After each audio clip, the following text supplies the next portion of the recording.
नमस्कार, होमबिल टीवी भारत में स्वागत।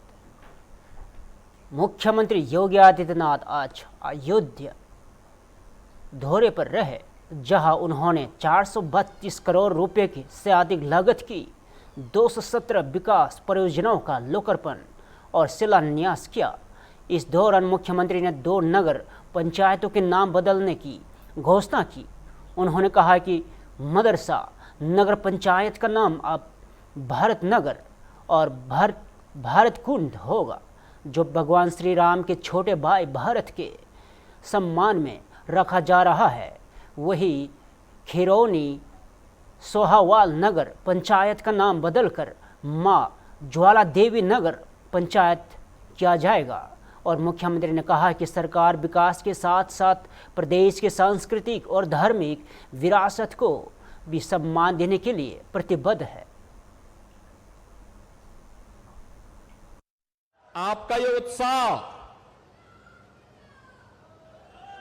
और विषम परिस्थितियों में जूझने का जज्बा, यही तो अयोध्या की पहचान है। और इसी जज्बे के बल पर स्वर्गीय मुन्ना सिंह चौहान ने राजनीति की एक ऊंचाई प्राप्त की थी। संघर्ष के बल पर वे आगे बढ़े थे। एक सामान्य परिवार में पैदा होने के बाद भी उन्होंने विकास के कार्यक्रमों के साथ अपने आप को जोड़ करके उत्तर प्रदेश के विकास के लिए, उत्तर प्रदेश की शिक्षाई विभाग की योजनाओं को आगे बढ़ाने के लिए, उनके सफल क्रियान्वयन के लिए, किसानों के उन्नयन के लिए अपना पूरा जीवन समर्पित किया। आज बहनों और भाइयों, वे हमारे बीच में नहीं, लेकिन अपनी एक विरासत डॉक्टर अमित सिंह चौहान के नाम पर हम सबको यहां पर सौंपे हैं, और जो बीकापुर के विकास के लिए निरंतर प्रयास कर रहे हैं। अपने पिता के सपनों को साकार करने के लिए डबल इंजन की भारतीय जनता पार्टी की सरकार के विजन को जमीनी धरातल पर उतारने के लिए अपनी पूज्य माता के सानिध्य में वे निरंतर प्रयास कर रहे हैं, निरंतर कार्य कर रहे हैं। और इसीलिए तो यहां की हर समस्या हमारे सामने आती है, उसका समाधान होता है, और उस समाधान के माध्यम से हम उसको आगे बढ़ाते हैं। पिछली बार उन्होंने मुझसे यहां पर नगर पंचायत खिरौनी सुचितागंज, एक ग्राम पंचायत से नगर पंचायत उन्होंने बनवाई थी। बहनों और भाइयों, उन्होंने अभी मांग की है कि इसका नामकरण मां ज्वाला जी के नाम पर हो जाए। तो मैं कहता हूं कि इसके नाम पे मां ज्वाला माई के नाम पर ही होगा। ये मां ज्वाला जी के ही नाम पर अब इस नगर पंचायत जानी जाएगी। ऐसे ही पिछले दिनों आपने देखा होगा, ये समाजवादी पार्टी के नमूनों का क्या होता है, भदरसा का चेयरमैन कैसे वहां पर गुस्ताखी कर रहा था। यही असली चरित्र है इन लोगों का। अब भदरसा नहीं होगा, वो भरत नगर भरत कुंड होगा।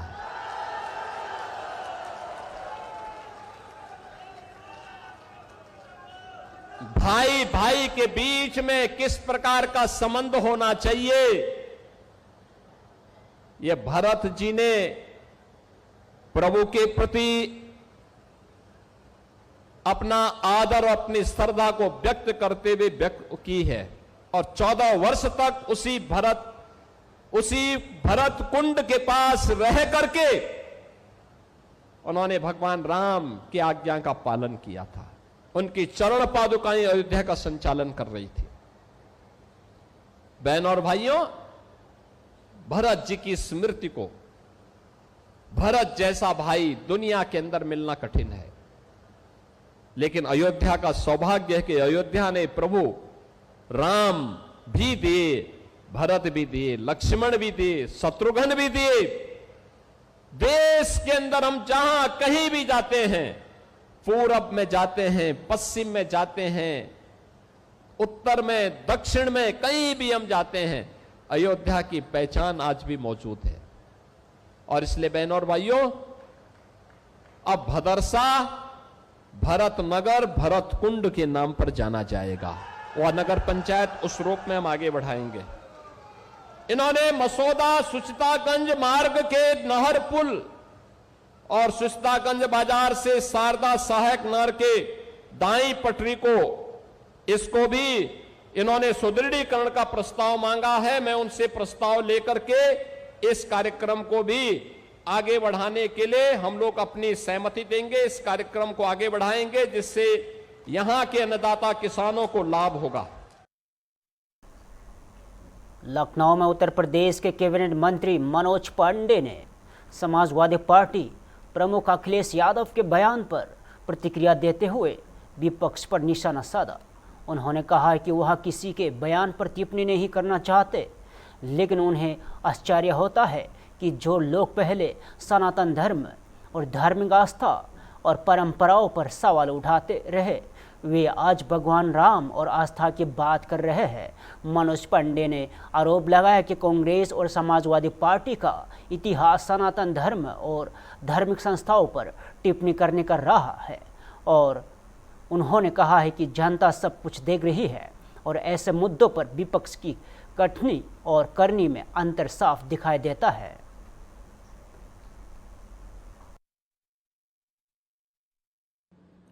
नहीं, मैं किसी के बयान पर कुछ नहीं कहना चाहता। आश्चर्यचकित हूँ, हतप्रद हूँ।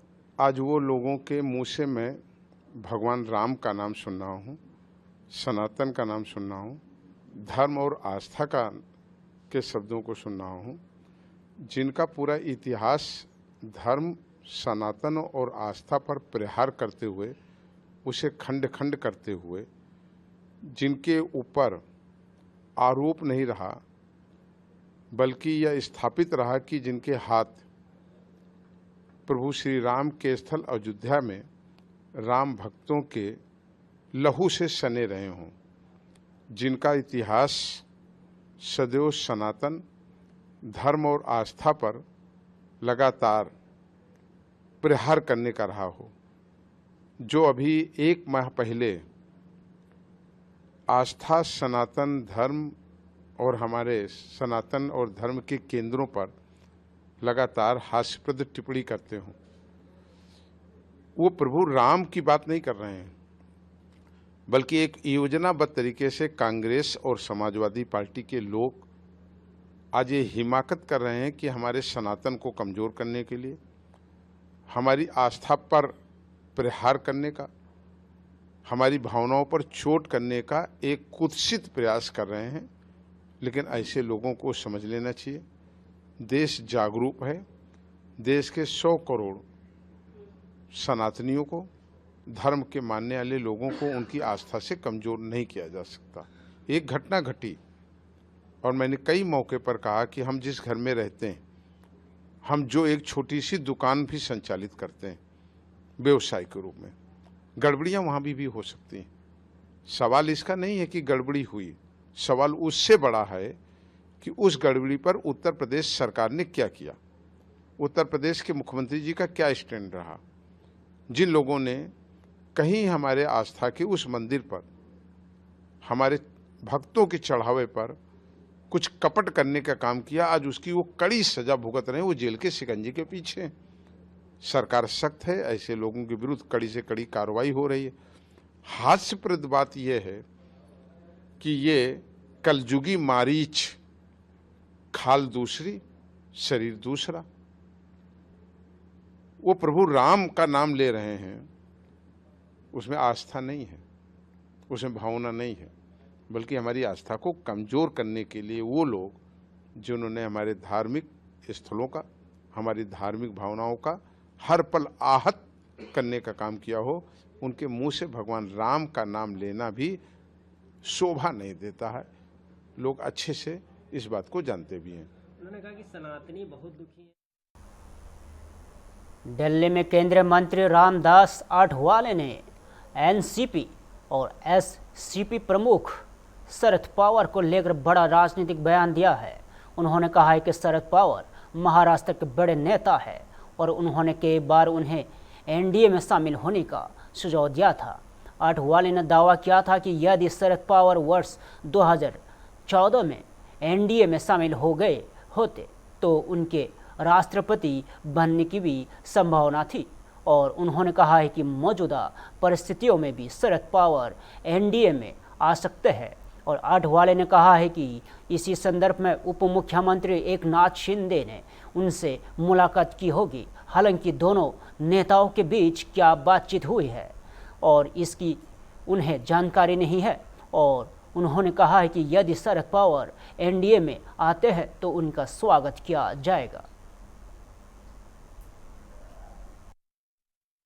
कि शरद पवार जी हमारे महाराष्ट्र के बहुत ही जाने माने नेता है, लेकिन उन्होंने एनडीए में आने के लिए अनेक बार साफ नकार दिया था।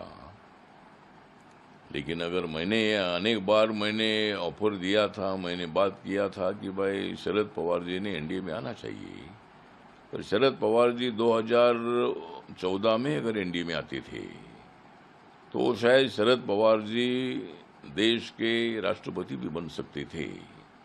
लेकिन शरद पवार जी आए नहीं। हमने उनको बताया था कि भाई जॉर्ज फर्नांडिस, नीतीश कुमार और शरद यादव, ममता बनर्जी ऐसे सब लोग एनडीए में आए थे, लेकिन पवार साहब ने नकार दिया था।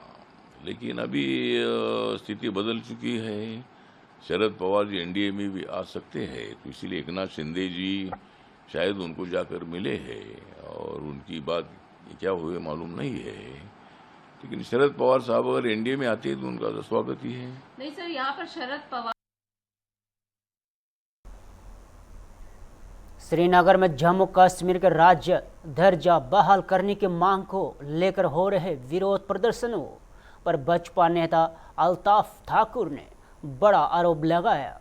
उन्होंने कहा कि यहां पूरा विरोध पाकिस्तान के इशारे पर किया जा रहा है। अल्ताफ ठाकुर ने दावा किया है कि पाकिस्तान अधिकृत कश्मीर पीओके में पाकिस्तान के खिलाफ विरोध बढ़ने के बीच नेशनल कॉन्फ्रेंस अपने समर्थकों को जंतर मंतर पर धारने के लिए जुटाने की कोशिश कर रही है। उन्होंने इसे एक बड़ी साजिश बताते हुए कहा कि बसपा इसी कथित साजिश को सफल नहीं होने देगी और इसका डटकर मुकाबला करेगी।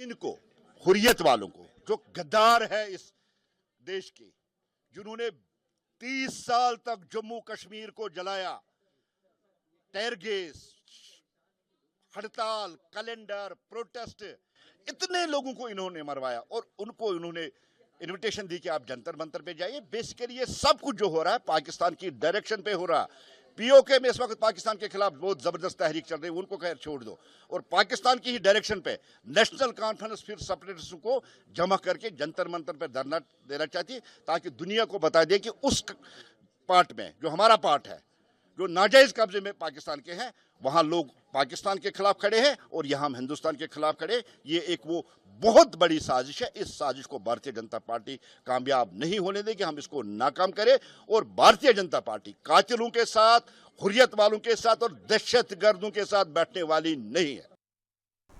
बेंगलुरु में केंद्रीय मंत्री शोभा करंदलाजे ने विशेष गहन पुनरीक्षण एसआईआर प्रक्रिया और स्थायी निवास प्रमाण पत्र को लेकर कर्नाटक सरकार पर गंभीर आरोप लगाया है। उन्होंने दावा किया है कि एसआईआर के दौरान अवैध तरीके से फॉर्म भरवाए जा रहे हैं, जिसकी शिकायत बसपा पहले ही कर चुकी है। और शोभा करंदलाजे ने आरोप लगाया कि राज्य सरकार स्थायी निवास प्रमाण पत्र जारी कर ऐसे लोगों को वैध निवासी बनाने की कोशिश कर रही है जो दूसरे राज्यों से आकर कर्नाटक में रह रहे हैं। और उन्होंने कहा कि बसपा इस मुद्दे पर विरोध कर रही है और आरोप लगाया है कि राजस्व विभाग के अधिकारी स्थायी निवास प्रमाण पत्र जारी कर रहे हैं।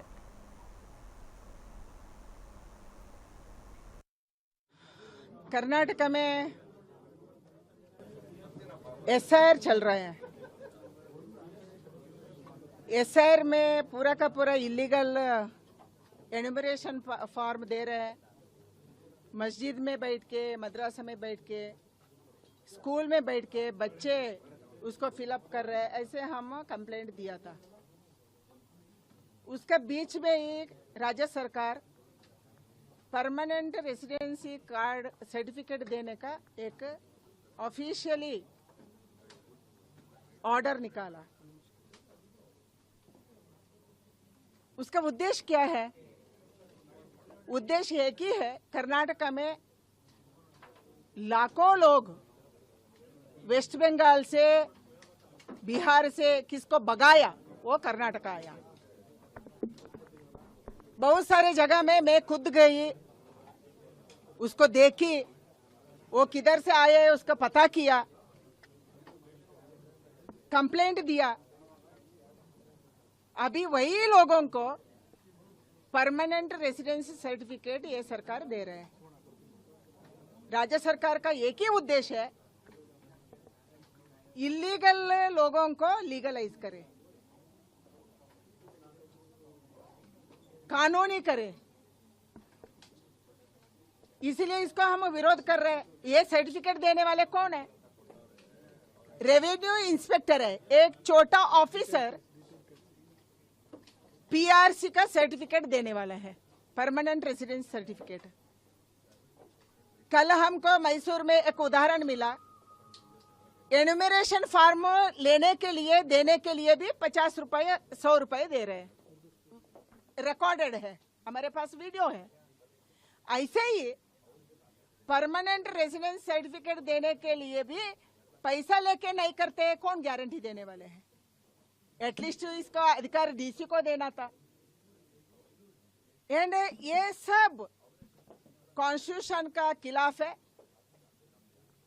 कॉन्स्टिट्यूशन आर्टिकल 14 में सिटीजनशिप देने का अधिकार केवल केंद्र सरकार को है।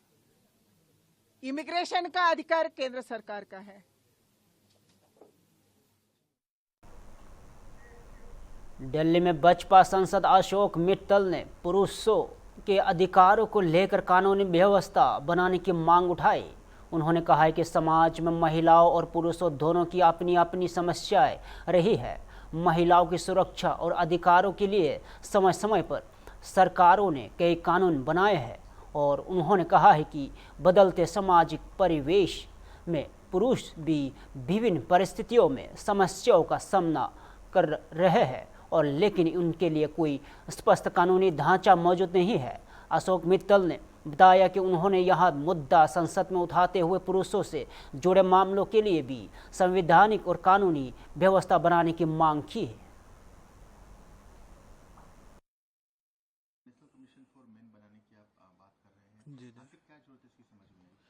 देखिए, जो हमारा समाज है वो मैन वुमेन, स्त्री पुरुष दोनों से मिलकर बना है और दोनों की अपने अपने तरीके से समस्याएं रहती हैं।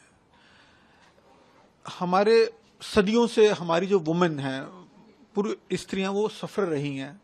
दहेज के नाम पर उनको सफर किया गया, सती प्रथा के नाम पे उनको जिंदा जला दिया गया और बहुत सी समस्याएं जो उन्होंने सही हैं। और उन सबको देखते हुए सरकारों ने समय समय पर कदम उठाए और ultimately women national commission for women होद में आया।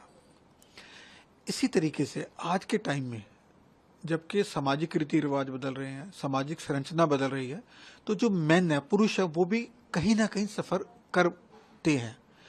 उनकी उस सफरिंग्स को दूर करने के लिए कोई लीगल फ्रेमवर्क नहीं है, जैसे कि वुमेन के केस में है। तो मैंने पार्लियामेंट में यही मांग रखी है कि हमें वुमेन को प्रोटेक्शन दी, जो कि देनी चाहिए थी हमें, वो सही कदम था। लेकिन यही एक सही कदम हमें पुरुष के लिए भी, मैन के लिए भी उठाने की अब जरूरत है। अब आप देखिए जो पूना में केतन के साथ हुआ, कितना दुखदायी है, कितना हृदय विदारक है। आगरा में,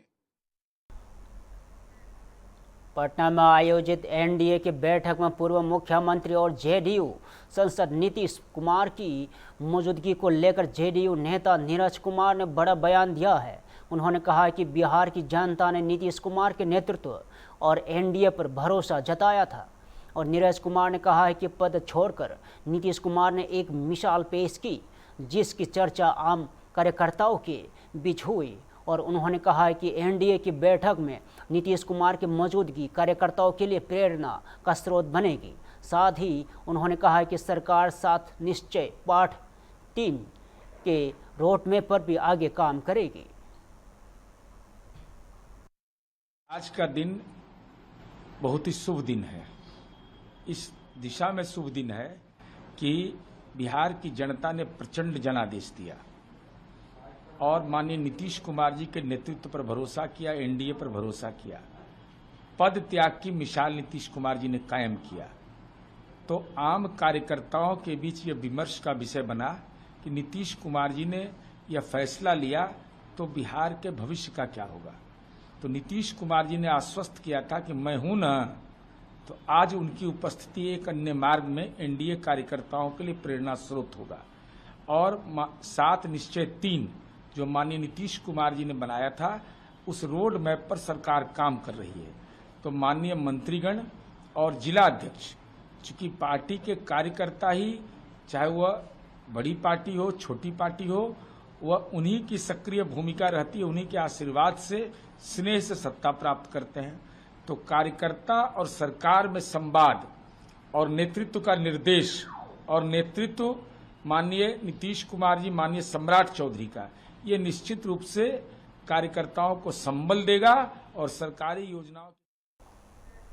मुंबई में महाराष्ट्र सरकार के मंत्री उदय सामंत ने कांग्रेस नेता पृथ्वीराज चौहान के बयान पर प्रतिक्रिया देते हुए कहा है कि यदि उनके पास संबंधित संसाधनों की कोई सूची है तो वे उनसे मिलकर सूची लेंगे और उन संसदों से एकनाथ शिंदे के नेतृत्व में काम करने का आग्रह करेंगे। उदय सामंत ने दावा किया है कि यह उनके हित में होगा। उन्होंने कांग्रेस पर निशाना साधते हुए कहा है कि अब कांग्रेस की बात कोई नहीं सुनता और लगातार चुनावी हार के कारण पार्टी हताशा में इस तरह के बयान दे रही है।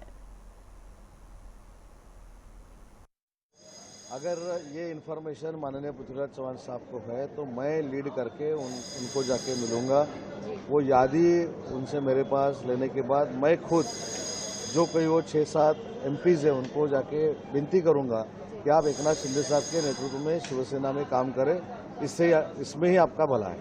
सर, राम मंदिर लॉ को लेकर जो है आज आरएसएस भी बैठक लेने वाला है और कांग्रेस जो है लगातार जो है एनडीए सरकार पर निशाना साध रही है कि जो है बिग क्रोकोडाइल को छुपाने की कोशिश। नहीं, अभी कांग्रेस का कोई सुनता भी नहीं है। कांग्रेस की हर जगह हार हो रही है, इसलिए फ्रस्ट्रेशन में ये सब बात आगे आ रही है। संजय राउत ने जो ट्वीट किया है, महाराष्ट्र को एक स्वस्थ मुख्यमंत्री की जरूरत है, सुशिक्षित मुख्यमंत्री। नहीं, उनको कुछ चिंता करने की आवश्यकता नहीं। माननीय एकनाथ शिंदे साहब, माननीय देवेंद्र जी के नेतृत्व में, सुनीत्रा बहनी के नेतृत्व में अच्छी तरह से महाराष्ट्र आगे जा रहा है। चलो। दिल्ली के शिक्षा मंत्री आशीष सूद ने कहा है कि राजधानी के सभी CM-3 स्कूलों में वर्षा जल संचयन, रेन वाटर हार्वेस्टिंग की व्यवस्था की जाएगी। उन्होंने कहा कि बच्चों को जल संरक्षण, जलवायु संरक्षण और ऊर्जा संरक्षण का व्यवहारिक ज्ञान देना समय की आवश्यकता है।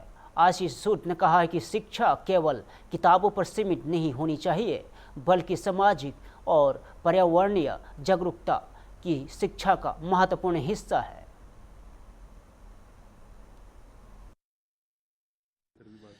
देखिए, शिक्षा मंत्रालय ने, हमारे मंत्रालय ने दिल्ली के सभी 1000 स्कूल्स को जीरो वेस्ट कैंपस बनाने का प्रण लिया है। हमने दिल्ली के सभी हेड ऑफ द स्कूल्स के साथ मीटिंग में इस प्रकार का एक टारगेट उनके साथ तय किया है। उसी के एक हिस्से में आज मुख्यमंत्री श्रीमती रेखा गुप्ता जी की उपस्थिति में एक ट्राईपार्टेट एग्रीमेंट हुआ है, जिसमें दिल्ली सरकार, IGL का CSR और एहसास नाम की एक संस्था मिलकर दिल्ली के सभी 75 CM-3 स्कूलों को रेन वाटर हार्वेस्टिंग से सुसज्जित करेंगे। हमारे बच्चों को सस्टेनेबल डेवलपमेंट। फिलहाल के लिए इतना ही। ताज़ा खबर देखते रहिए हम भारत।